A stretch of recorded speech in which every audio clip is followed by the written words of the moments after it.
এই মুহূর্তে আমার সঙ্গে রয়েছেন দীপশিতা ধর। দীপশিতা, নিউজ 18 বাংলা আপনাকে স্বাগত। তরুণ লাল ব্রিগেডের অন্যতম মুখ আপনি, লোকসভার লড়াইয়ে প্রথমবার, কেমন লাগলো? খুব ভালো লাগলো। আপনি যদি আরেকটুখানি কল্যাণ জেঠুকে রেখে দিতে পারতেন তাহলে একটা প্রশ্ন আমি করতাম। উনি বললেন না যে উনি মহিলাদের সেন্টিমেন্টটা খুব ভালো করে বোঝেন। আমি জানতে চাইতাম উনি যে একটা মিটিং থেকে বলেছিলেন যে সিপিআইএম সন্ধ্যেবেলা মিটিং করছে না কারণ সিপিএম এর প্রার্থীকে তো অন্ধকারে দেখা যায় না। আমি একটু জানতে চাইতাম এটা ঠিক কোন মহিলাদের কোন সেন্টিমেন্টটা বুঝে উনি আর কি বলেছেন। আপনি ওনাকে তার আগেই ছেড়ে দিলেন। আমার বিদায়ী সাংসদের কাছে ওনার নাগরিক হিসেবে, ওনার ভোটার হিসেবে একটা খুব গুরুত্বপূর্ণ প্রশ্ন ছিল। সেই প্রশ্নটা আমি করতে পারলাম না, আক্ষেপ আমার থেকে যাবে। আমি আশা করবো আগামী দিনে আপনারা সুযোগ করে দেবেন এই প্রশ্নটা ওনাকে জিজ্ঞেস করার। নিশ্চয়ই দেবো। ফাইট কেমন হলো, কি মনে হলো পুরো ভোটের লড়াইয়ের পরে, সারাদিন ঘোরার পরে কি মনে হলো? ভীষণ ভালো লড়াই হয়েছে এবং উনি যে দুটো বিধানসভার কথা বললেন, জগৎবল্লভপুর এবং ডোমজুড়ে আমি আজকে নিজে সারাদিন ছিলাম। উনি বললেন যে 60,000 ভোট এবং আরো কত ভোট, আমি জগৎবল্লভপুরটা শুনলাম না। উনি তো বলেছিলেন উনি 1 লাখ ভোটে জিতবেন। তার মানে কি উনি বলতে চাইছেন বাকি 7টা বিধানসভা কেন্দ্রে ওনার বিশেষ খাতা খুলবে না নাকি? কারণ যদি বাকি 7টা বিধানসভাতে উনি 10,000 ভোটেও যেতেন তাহলে তো না 2-3 লাখ ভোটে জিতে যাওয়ার কথা। একটা অ্যাসেম্বলি থেকে যদি 60,000 ভোটে জিতছেন। আমি খালি বলবো আপনারা একটু ধৈর্য ধরবেন। 4 তারিখে অনেক এই যে হিসেব আমরা বসে বসে করছি, যা ভাবছি, যে এলাকাগুলো সম্পর্কে, যে মানুষগুলো সম্পর্কে আমাদের একতরফা ধারণা রয়েছে, যে মানুষগুলো বলতে আমার কেনা গোলাম, আমি ওকে লক্ষ্মীর ভান্ডার দিও আমাকে ভোট করবে, ও মুসলমান, ওর এনআরসিসি এর ভয় আছে হয়তো আমাকে ভোট করবে। এবারের নির্বাচনে মানুষ এই সব হিসেব বদলে দেবেন। মানুষ এমন জনপ্রতিনিধি চান যে তার জনপ্রতিনিধি, যে তার মতো, যে তার কথা বলে, তার দুঃখ কষ্ট, তার যন্ত্রণা যিনি সত্যিকারেই বুঝিতে পারেন এবং সেটা ফিল করিতে পারেন।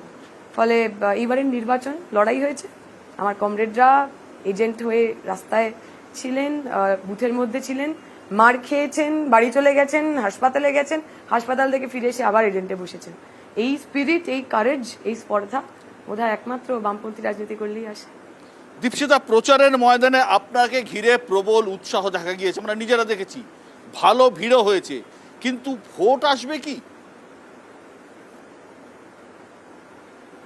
আসবেই তো। যে মানুষ ধরুন উচ্ছ্বাস প্রকাশ করছেন সেই মানুষই তো ভোট দেবেন। আমাদের চ্যালেঞ্জ এই এলাকায় ছিল, যেটা কল্যাণবাবুর কথাতেও কিছুটা স্পষ্ট, যে এই যে দুটো বিধানসভা, ডোমজুর এবং জগৎবল্লভপুর, এতে তারা তো বেসিক্যালি ভোট করাতেন, মানুষকে ভোট দিতে দিতেন না, নিজের মতো করে একচেটিয়া ছাপ্পা ভোট করাতেন। আমাদের এবারে চ্যালেঞ্জ ছিল, আর যাই হয়ে যাক না কেন, বাঁকড়ায় আমরা ভোট করাবো, ডোমজুরে ভোট করাবো। সেখানে মানুষ তার ভোট দেবেন, যদি কল্যাণ ব্যানার্জিকে পছন্দ হয় তাকে দেবেন, যদি অন্য কাউকে পছন্দ হয় অন্য কাউকে দেবেন।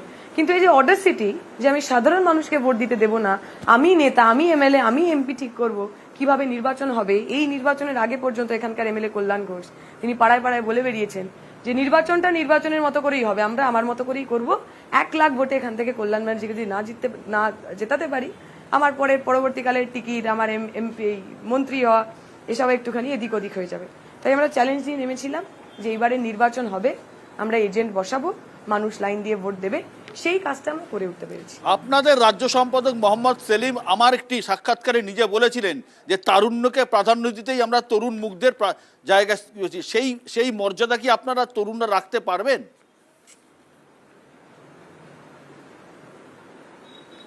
আমরা আমাদের সমস্তটা দিয়ে চেষ্টা করছি এবং আমরা যারা সকল তরুণ মুখ, আমরা তো ধরুন কারুর ভাইপো, কারুর ভাইজি, কারুর ছেলে, কারুর নাতনি হওয়ার জন্য এমএলএ এমপি টিকিট পাইনি কখনো।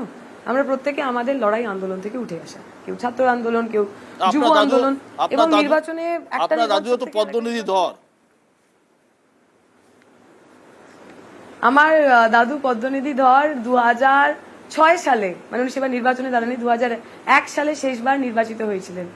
আমার দাদু যখন মারা যান 2020 সালে, তখন তার বয়স ছিল 84 বছর। তারপরে আরো অনেক কিছু হয়েছে এবং যারা আমাকে চেনেন তারা অবশ্যই অনেকে পদ্মনিধি ধরের নাতনি হিসেবে চেনেন, I am very proud of it. কারণ আমার দাদুকে একদিনের জন্য চুরি, ডাকাতি, ঘুষখড়ি, দুর্নীতির দায়ে জেল খাটতে হয়নি। কিন্তু এ কথাও ঠিক, আমার দাদুর নাতির পরিচয়ের বাইরেও আমার একটা পরিচয় আছে। আমি ভারতের ছাত্র ফেডারেশনের যুগ্ম সম্পাদক, 40 লাখ ছাত্রছাত্রীর সংগঠন। আমি জওহরলাল নেহরু ইউনিভার্সিটিতে আশুতোষ কলেজে আমার সংগঠনকে নেতৃত্ব দিয়েছি পিতৃ পরিচয়, ঠাকুরদার পরিচয় ছাড়াই। তাই আমি যখন লোকসভায় প্রার্থী হয়েছি বা বালিতে বিধানসভায় প্রার্থী হয়েছি, আমি আমার দাদু এমএলএ ছিল বলে প্রার্থী হইনি। যদি সেই লজিকই হতো, আমার বাবা না, তারপরে এমএলএ, একদমই ঠিক, আমার মা একদমই তারপরে ঠিক। এমএলএ হতেন। অনেক অনেক 2011 ধন্যবাদ সাল দীপশিতা। যতদিন না, পর্যন্ত একদম ঠিক। আমার পরিবারের কেউ নির্বাচনে লড়েনি।